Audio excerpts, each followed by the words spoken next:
up, Harpooners? It's Gobo here, bringing you another movie review. Unfortunately, co-host Curtis Fleece was involved in an unfortunate caroling accident, but we have here his face digitally rendered onto a stunt double. Hey, say hi to the folks, Curtis. Hey, everyone. All right, so we are reviewing Star Wars Rogue One, the first non-saga film of the Star Wars universe, shot, not animated, but Of the Disney-verse, I would say that the Ewoks film still, let us not forget about those. the Ewoks. I think we've done our best to forget about those. Either way, Rogue One is directed by Gareth Edwards from the most recent Godzilla fame, and stars Felicity Jones as the titular Jyn Erso, who is a galactic Rastabout. Rastabout? Sure. Why not? Who is charged with delivering the plans of the Death Star to the rebels prior to their initial attack. So, this movie, initial thoughts. Let's start with some of the positives. Curtis, what are some of the things that you enjoyed about this movie? Well, there's a lot of moments and very Star Warsy stuff that tickled me emotionally. I'll go back to there was the funniest part in the movie. It was just an interaction between us. Is that you see a frog fish character who's kind of like Admiral Akbar on the screen, and I can see you physically just ha ha ha ha ha ha, just you like this character, and I kind of just scoff at you get over your childish creatures. But then a minute later, there's that salamander soldier that I just oh my goodness, look at that guy. And just there were a lot of moments and cameos that just kept you just with your eyes peeled to the screen. But there, of course, there were some flaws which we'll get into. What did you enjoy about the film? We'll get into the flaws soon, because there were a few that we're definitely going to discuss. So what I really enjoyed, and Curtis really hit it on the nose, is that Star Wars can really make you feel like a kid again. It's just because, like you said, you see that guy, you're like, I like that guy. So I really enjoyed that. Plus, there were some very good nods to the original. I'm going to throw this out here. It'll be in the description as well. But spoiler alert, we're going to be discussing key points of the film's plot and some of those other interactions that, you want to see the film before you watch this movie. So spoiler alert. So what I really liked was how they explained. So the Jyn Erso, her father, the character named Galen Erso, what was the name of that actor who played him, Curtis? Mads Mikkelsen. He's always a bad guy. Mads Mikkelsen. Doctor Strange. Yeah, was the scientist who designed the Death Star, and they explained in the movie why he left that porthole open, because he wanted to make it have a flaw, so that was the big thing. So when all the shows like Robot Chicken, and so they're like, oh well, why did they design it with the porthole open so you can shoot a missile in there? Yeah. That's why. Making it seem way too easy to destroy the Death Star with one missile through one exhaust vent or whatever. That's been discussed throughout the years. And now as lifelong Star Wars fans, we now have an answer to that question. And said, that fits perfectly. I like it. So I thought that was done really well. There were a couple of little throwbacks, they run into the two guys from the cantina in episode 4 with the "he doesn't like you, I don't like you either." They ran into those guys. They were drinking blue milk on the moisture farm at the beginning of the movie. Just it brings you back to Star Wars. So that's what I really liked about it.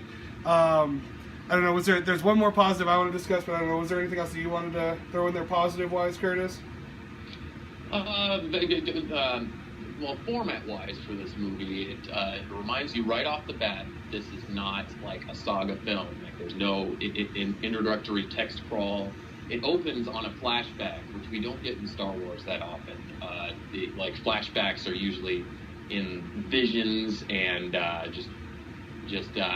it's just not a format thing they've done in the Star Wars movies. So we get a flashback no opening crawl, and the movie's just kind of its own thing.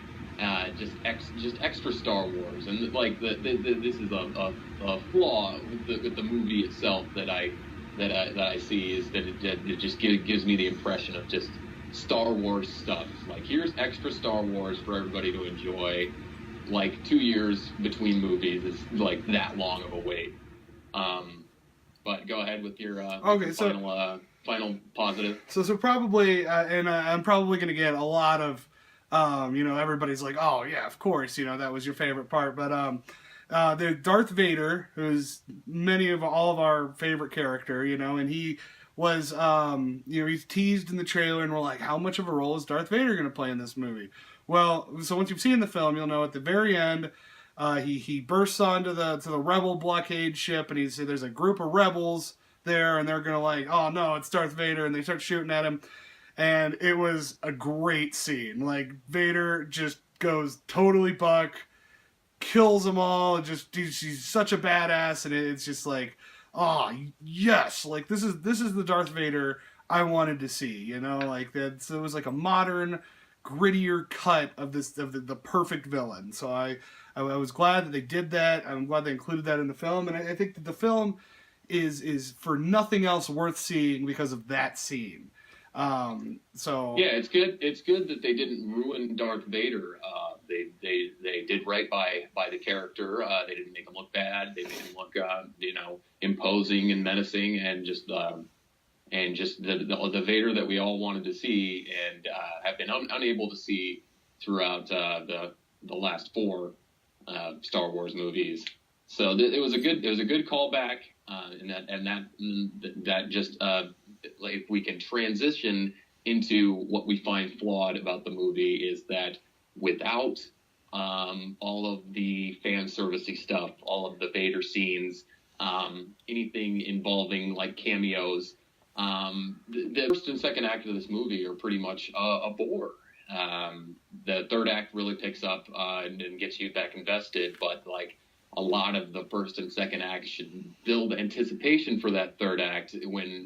But when we finally get there, it's like it's more of a relief than having the built anticipation. It's just like, can we move along, please? Like, do you know what I'm saying? Yeah. Like there. I think that's a perfect segue into the flaws of the movie. And I'm sorry to cut you off, Curtis, but you were kind of hinting at. So this is my biggest issue with this movie. Is for one, the direction and the pace of this movie is very different than we're used to with Star Wars. So Gareth Edwards, and if you saw Godzilla, which was fine, it was a good movie, I enjoyed it.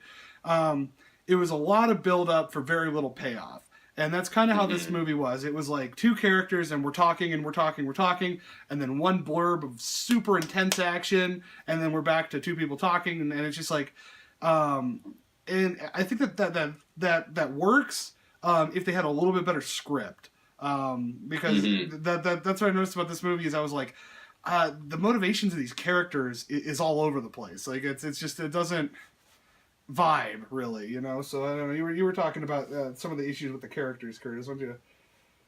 Well, like the motivations didn't bug me all that much. Like I enjoyed that, like the rebel side wasn't indeed like squeaky clean. Like there's a gray area it's a war zone. Like not everything is good versus evil. Like it's just two warring sides. Obviously, like the rebels aren't interested in planet destroying, so they happen to be on the good side of this war. But it's just not like there were motivations of characters like that just kind of just like was a little bit different than Star Wars, like what we've been shown from our main cast. But the flaw was that all of the characters introduced, like we spent a ton of time on Jyn Erso, who was probably the weakest of the characters introduced, is our main protagonist, and she was not interesting. No, yeah, that'll be a big flaw right there. Is if your main protagonist has to draw the people in.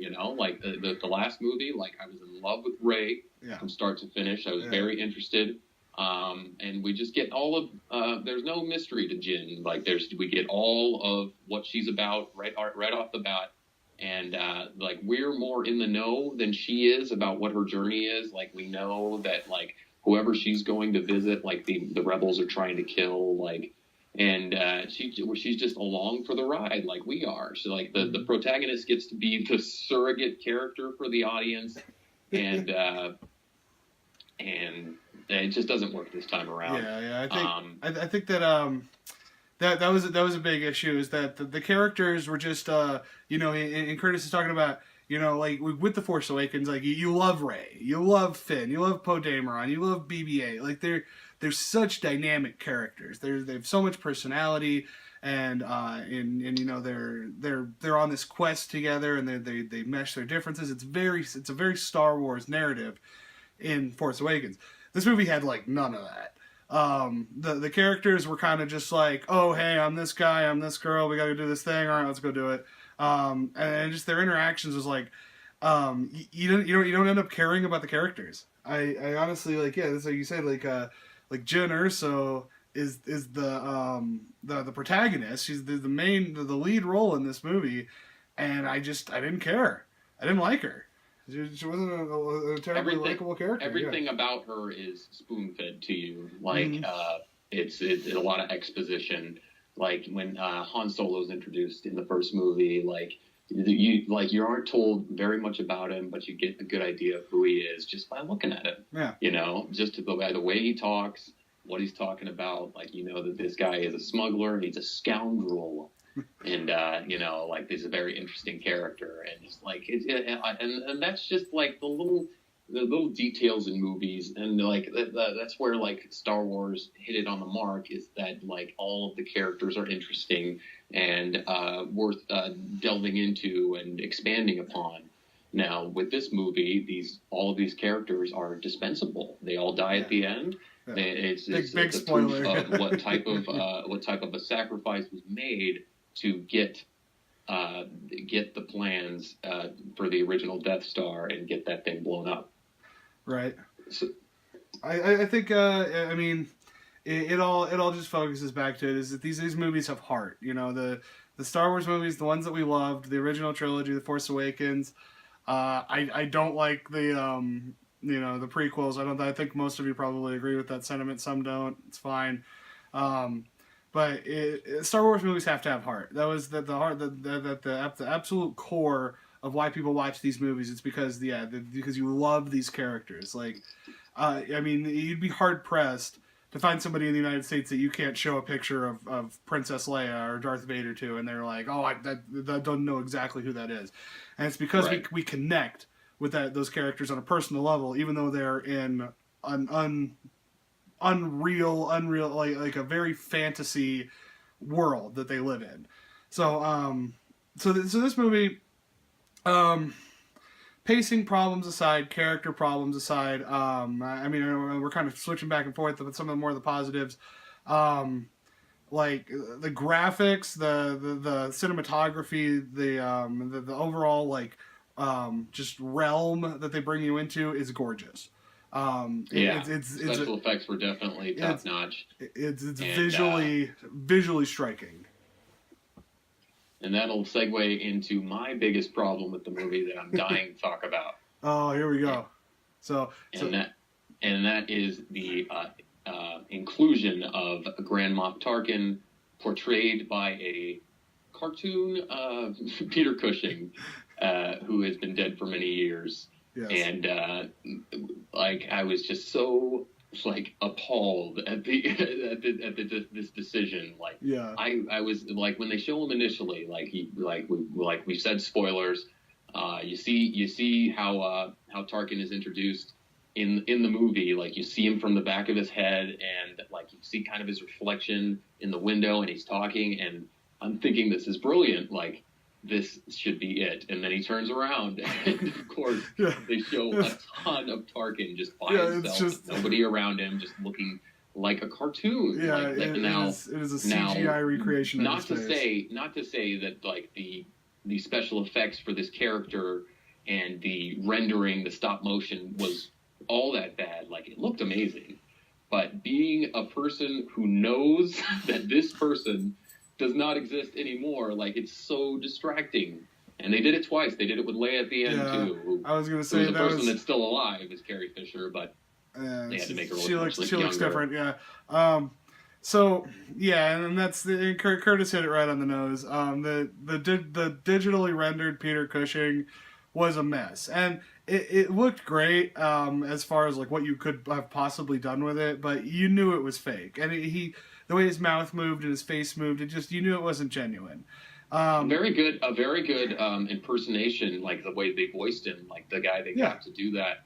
When he said, well, "You may file and ready," like they did, like I bet that was like the only line they had like any like voice actor do when when they were doing auditions for the Tarkin character. Right. Well, but, it was it kind of just like raises this discussion in my mind, like when had we seen this before? Like when they're trying to digitally like integrate an actor who isn't like you think of Schwarzenegger. I can only think of one example where they did that, the digital rendering onto a stunt double, because I don't know if you remember that. I mean, I'm sure you remember the movie Gladiator, the Russell Crowe thing. The dude who played his boss, I don't remember the actor's name, the guy who purchased him and said, you know, these slaves are rotten, whatever. That actor died midway through production. And there was only one scene left, and it was when the character got killed, but when the Romans come in, and he's like on his knees, he's like shadows and dust, and they hit him with like a bunch of swords. That was the only scene the actor hadn't already filmed when he died, so they did the same thing, and they did it so subtly you didn't really notice. Like you had to be told that, oh yeah, that guy's dead. That's not really him. Like they did it was very dark and shadowy, and they took just a digital copy of his face, put it on a stunt double. You couldn't see the body, so you couldn't see the awkward transition between the face and the body. That's a good example of what to do, and also that decision they were kind of forced into because he died on set. You know, it wasn't like Peter Cushing died 25 years ago. And, before this movie was even like before this was on anybody's radar. You know? Right. So it's like, yeah. So and like it just like raises the question in my mind of like obviously they got permission to do this, but like, is this okay to do? Like you'd think like in like Looney Tunes cartoons, like they'd have the character that is supposed to be like Orson Welles or something like that, or what's his name, like the bulgy-eyed dude from the horror movies. Alfred Hitchcock? No, the guy who's got the slinky and manly voice, and he's got the bulgy eyes and the man. I'm a bad horror fan. I know. I was gonna say, and I know who you mentioned. But in either case, we've seen like Looney Tunes kind of, or like cartoons just depict old actors or comedians or lampoon.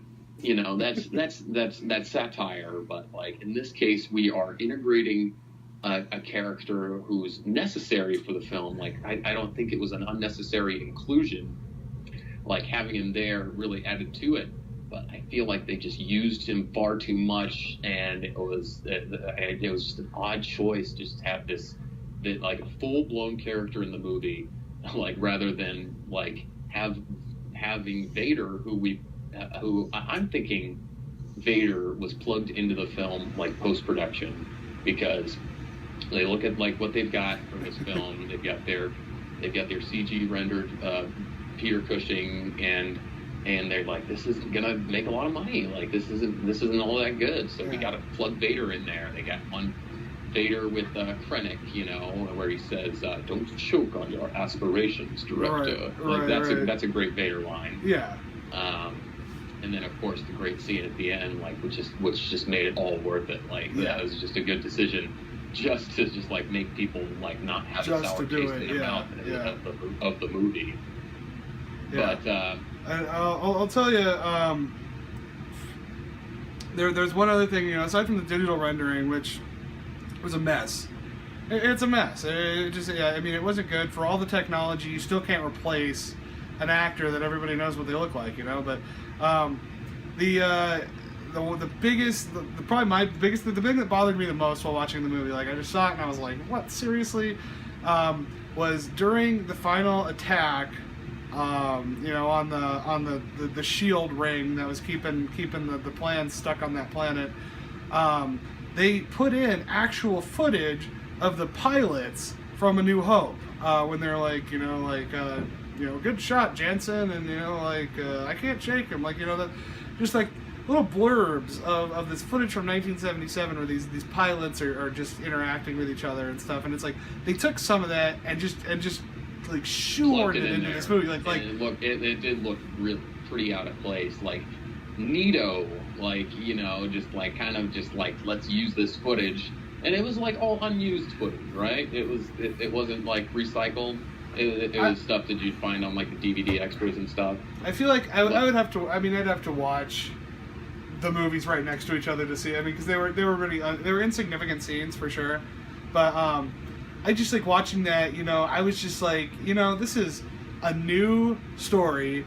It's a new director. It's a new studio, new everything. Like give us something new. We don't want to watch A New Hope. We don't want to watch just obvious placating fan service, but like that took it too far. We like the little hints, but just literally taking a scene out of a movie that came out 40 years ago and putting it in this thing, it's just lazy. It's lazy to me. I don't know. What do you think? Well, I don't think they were, had run out of money and just no, I don't think they and made the decision to just use old clips instead of shooting actual ones. I think that was like a creative decision that kind of fell flat, just like integration, just like going from our new and perfect looking, Star War, our battling in space, and then going to those old grainy clips. It was very noticeable, and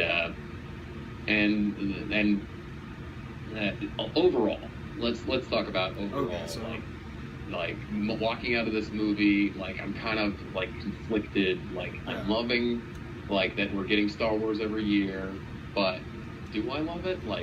Is this becoming too much? Is it kind of over flooding what Star Wars is? And is this new expanded movie universe going to get better or worse? Okay, I think I'm that guy who says that that when people ask me that you're getting this new Star Wars every year, is it too much? Is it ever too much? Is it going to cheapen the effectiveness of the obsession that we have with these old films? And it's I'm the guy that says no immediately. I'm like, I love Star Wars. I love it for everything that it is. So it's like they want to make a new Star Wars movie every week, I'm gonna go see it. So but that's I want to get the point across that this wasn't a bad movie.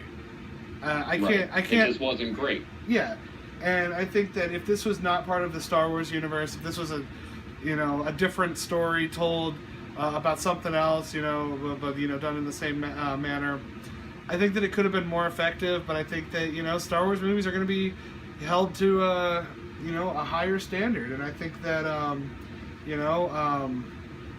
Force Awakens met it. I think that The Force Awakens, it gave us everything that we asked for, everything that we were expecting. And this movie, it took some different directions, and some of it didn't hit. And it's unfortunate, but it doesn't make me dislike the property.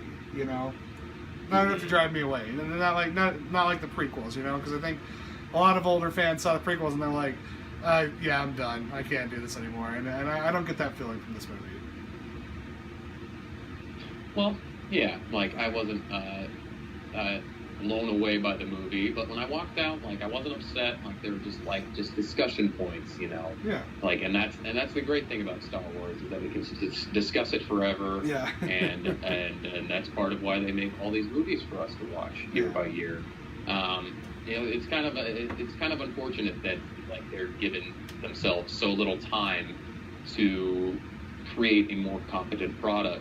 If we're doing year after year after year, it's just crunch time. They've got the test footage, and then when the test audience decides it's no good, they just gotta really scramble and try and put something competent together. It's like Suicide Squad. All of these franchises, all of these studios are just rushing out these films for us, and and just like we wish they would take their time a little better. It's interesting you mentioned Suicide Squad, which we reviewed a little while back, and I remember like pointing out some of the flaws with that movie. After like thinking about it, seeing it again, and I was like, I'm gonna give this movie another shot. And after all that, I've decided I hate that movie. It's so bad. Like I went from like mild like a solid dislike to like this is the dumbest thing I've ever seen. Like and I think that movie it suffered in the same way that the Fantastic Four movie suffered, Fanforstic. Which is a property nobody's ever gotten right, so it's that's a little bit different. But I think this movie suffered in the same right as that there was almost too much studio interference. Because I've heard there was extensive reshoots on this movie. There was extensive reshoots in Suicide Squad. They had to essentially reshoot the entire movie on Fanforstic. So I don't like putting this movie in the category with those two movies because I hated those two movies. And like I said, I did not hate this movie.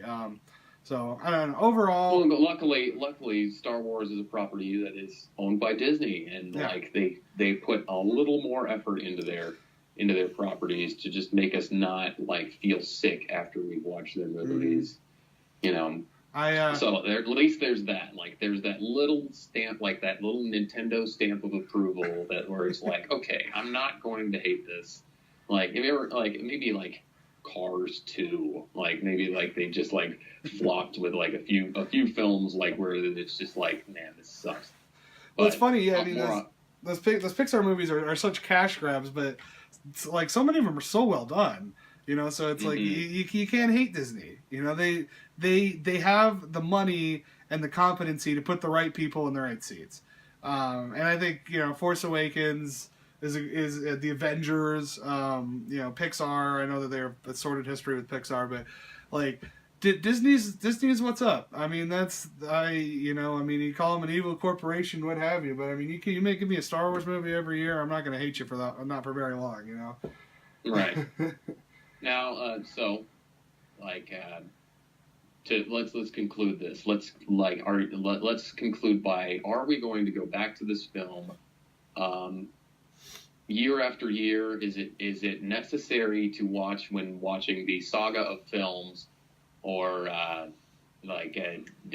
you just never going to watch it again? Like I feel like I might watch it a couple more times throughout my life, but I don't consider it necessary viewing. Kind of like the Phantom Menace. Like anybody can skip that, but I wouldn't call it nearly as bad.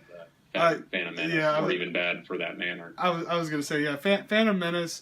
Because I know there's like a special way to watch Star Wars that like we read about on the internet where you watch New Hope and Empire, and then you go back, watch episodes 2 and 3, Attack of the Clones, Revenge of the Sith, and then you watch Return of the Jedi, and it gives you like this weird context to the entire story, and it makes those two movies better.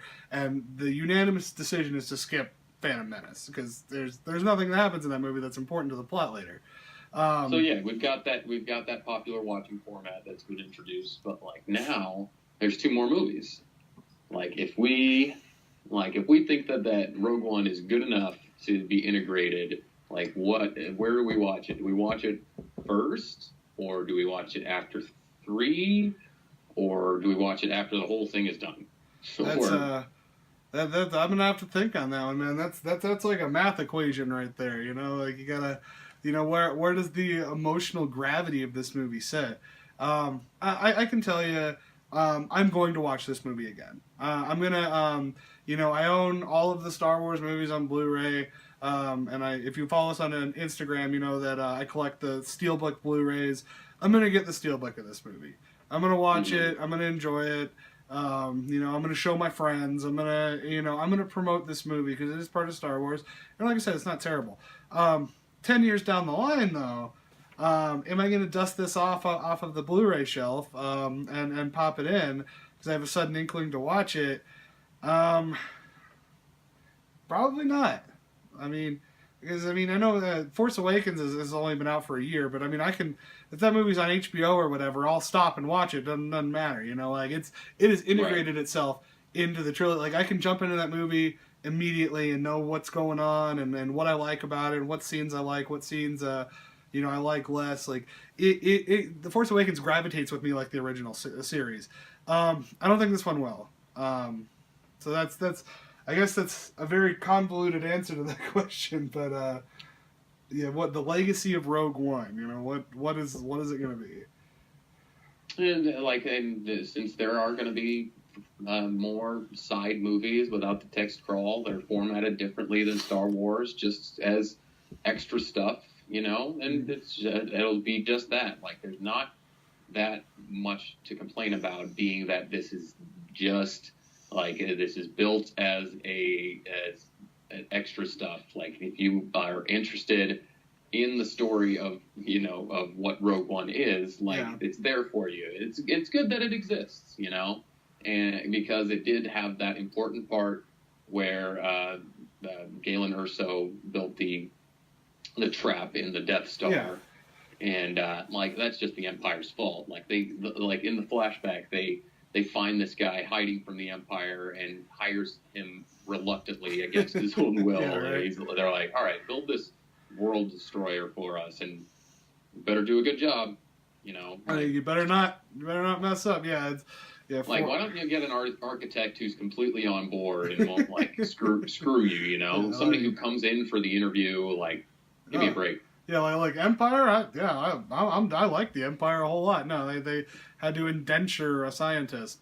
Any stormtroopers know how to build stuff, or design a space station.